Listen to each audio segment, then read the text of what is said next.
Dootha media power of news. నమస్తే, welcome to Dootha media. నేను పవన్. మూడో ప్రపంచ యుద్ధం ఆరంభమైందా? ప్రపంచం అంతం కానుందా అంటే అవునని అంటున్నారు రాజకీయ విశ్లేషకులు. వారి మాటలు నిజం చేస్తున్నాయి ప్రస్తుత పరిస్థితులు. దీనికి ఉదాహరణగా ఇరాన్ ఇజ్రాయెల్ మధ్య యుద్ధాన్ని పేర్కొంటున్నారు. అసలు ఈ రెండు దేశాల యుద్ధం ఎప్పుడు మొదలైంది, ఎందుకు మొదలైంది అనే కోణంలో తెలుసుకునే ప్రయత్నం ఇప్పుడు చేద్దాం. ఇరాన్ ఇజ్రాయెల్ మధ్య ఉద్రిక్తతలు దశాబ్దాలుగా కొనసాగుతున్నాయి. 1979లో ఇరాన్లో ఇస్లామిక్ విప్లవం తర్వాత ఇరాన్ ఇజ్రాయెల్ను తన శత్రువుగా భావించడం ప్రారంభించింది. ఇరాన్ నాయకులు ఇజ్రాయెల్ను సయోనిస్టు రాజ్యం అని పిలుస్తూ దాని అస్తిత్వాన్ని తిరస్కరించారు.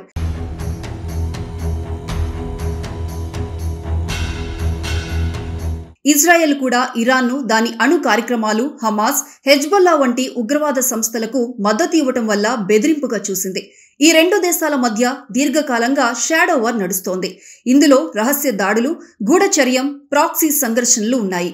2023-24లో గాజా యుద్ధం ఈ ఉద్రిక్తతలను మరింత పెంచింది. ఇది 2025లో ఇజ్రాయెల్ ఇరాన్పై నేరుగా దాడి చేయడానికి దారితీసింది. 2023 అక్టోబర్ 7న ఇరాన్ మద్దతు ఇచ్చే హమాస్ సంస్థ ఇజ్రాయెల్పై ఆకస్మిక దాడి చేసింది. ఈ దాడిలో 1200 మంది ఇజ్రాయేలీలు, ప్రధానంగా సామాన్య పౌరులు మరణించారు. 251 మంది బందీలు అయ్యారు. ఈ ఘటన గాజా యుద్ధానికి దారితీసింది. ఇందులో ఇజ్రాయెల్ గాజాపై తీవ్రమైన బాంబు దాడులు, భూ ఆపరేషన్లు చేపట్టింది. ఈ యుద్ధంలో 52,000 మంది పాలస్తీనియన్లు మరణించారని, గాజాలోని 70% భవనాలు ధ్వంసమయ్యాయని నివేదికలు చెబుతున్నాయి.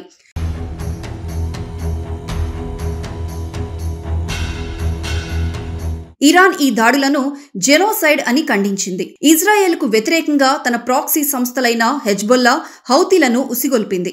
2024లో ఇజ్రాయెల్ సిరియాలోని ఇరాన్ రాయబార కార్యాలయంపై ఏప్రిల్ 1న దాడి చేసింది. ఇందులో ఇరాన్ యొక్క Quds force commander Mohammad Reza జహీదీతో సహా 16 మంది మరణించారు. ఈ దాడిని ఇరాన్ తన జాతీయ సార్వభౌమత్వంపై దాడిగా భావించింది. దీనికి ప్రతీకారంగా ఇరాన్ ఏప్రిల్ 13న ఆపరేషన్ ట్రూ ప్రామిస్ కింద ఇజ్రాయెల్పై 300 డ్రోన్లు, మిసైళ్లతో దాడి చేసింది. ఈ దాడి ఇజ్రాయెల్ వైమానిక రక్షణ వ్యవస్థలచే ఎక్కువగా అడ్డుకోబడింది. కానీ ఇది ఇరాన్ యొక్క మొదటి దాడిగా వారు భావించారు. ఇజ్రాయెల్ ప్రతీకారంగా ఇస్ఫహాన్లోని ఇరాన్ యొక్క S-300 రక్షణ వ్యవస్థను లక్ష్యంగా దాడి చేసింది. 2024 జూలై 31న హమాస్ రాజకీయ నాయకుడు ఇస్మాయిల్ హనియా ఇరాన్ రాజధాని టెహ్రాన్లో హత్యకు గురయ్యాడు. ఈ హత్యకు ఇజ్రాయెల్ను ఇరాన్ నిందించింది. అయితే ఇజ్రాయెల్ దీనిని ధృవీకరించలేదు. సెప్టెంబర్ 27న ఇజ్రాయెల్ లెబనాన్లోని బీరూట్లో హెజ్బొల్లా నాయకుడు హసన్ నస్రల్లా, ఇరాన్ యొక్క IRGC జనరల్ అబ్బాస్ నిల్ఫోరౌషన్ను హత్య చేసింది. ఈ హత్యలు ఇరాన్ను మరింత రెచ్చగొట్టాయి. అక్టోబర్ 1న ఇరాన్ ఆపరేషన్ ట్రూ ప్రామిస్ 2 కింద ఇజ్రాయెల్పై 200 బాలిస్టిక్ మిసైళ్లతో దాడి చేసింది. ఈ దాడి కొంత నష్టాన్ని కలిగించినప్పటికీ ఇజ్రాయెల్ రక్షణ వ్యవస్థలు అమెరికా, జోర్డాన్, UK మద్దతుతో తిప్పికొట్టగలిగింది. అక్టోబర్ 26, 2024న ఇజ్రాయెల్ ఇరాన్పై 3 విడతలలో వైమానిక దాడులు చేసింది. ఇందులో టెహ్రాన్ సమీపంలోని మిసైల్ ఉత్పత్తి కేంద్రాలు, ఇతర సైనిక స్థావరాలు ఉన్నాయి. ఈ దాడులు ఖచ్చితమైన దాడులుగా ఇజ్రాయెల్ పేర్కొంది. ఇందులో ఇరాన్ యొక్క రక్షణ సామర్థ్యాలు, మిసైల్ ఉత్పత్తి సామర్థ్యాలు తీవ్రంగా దెబ్బతిన్నాయని పేర్కొన్నారు.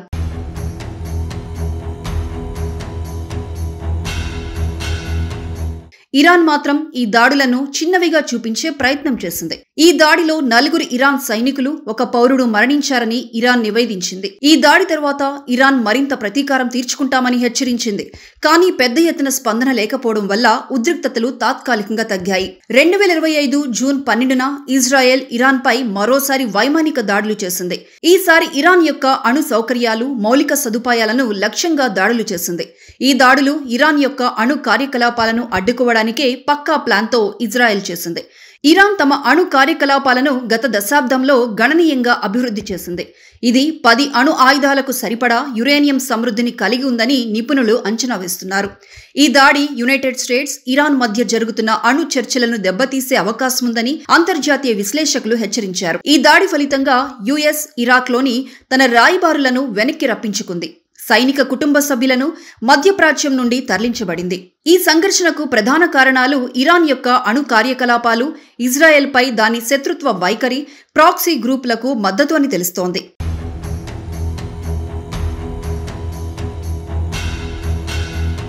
ఇజ్రాయెల్ ఇరాన్ను అణు ఆయుధాలు సంపాదించడాన్ని నిరోధించాలని లక్ష్యంగా పెట్టుకుంది.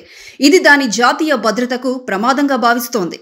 ఇరాన్ మరోవైపు ఇజ్రాయెల్ను పశ్చిమ దేశాల దోపిడీ సాధనంగా చూస్తూ పాలస్తీనియన్ల మద్దతుదారుగా తనను తాను చూపించుకోవడానికి ప్రయత్నిస్తోంది. ఈ రెండు దేశాల మధ్య భావజాల వ్యతిరేకత, మతపరమైన తేడాలు, ప్రాంతీయ ఆధిపత్యం కోసం పోటీ ఈ సంఘర్షణను మరింత జటిలం చేసింది. అమెరికా, సౌదీ అరేబియా, ఇతర గల్ఫ్ దేశాలు ఇజ్రాయెల్కు మద్దతిస్తుండగా ఇరాన్ తన ఆక్సిస్ ఆఫ్ రెసిస్టెన్స్ ద్వారా ప్రతిఘటిస్తోంది. 2025 జూన్ నాటికి ఇరాన్ ఇజ్రాయెల్ సంఘర్షణ ప్రాంతీయ యుద్ధంగా మారే ప్రమాదముంది.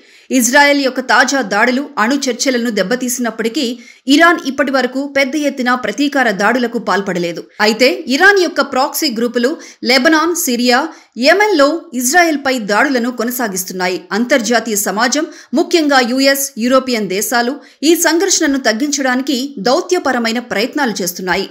కానీ ఫలితాలు స్పష్టంగా లేవు. ఈ సంఘర్షణ గ్లోబల్ ఎనర్జీ మార్కెట్లు, షిప్పింగ్ రూట్లు, ప్రాంతీయ స్థిరత్వంపై తీవ్ర ప్రభావం చూపుతోంది.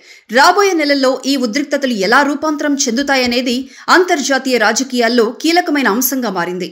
For more updates, please subscribe Dutta Media.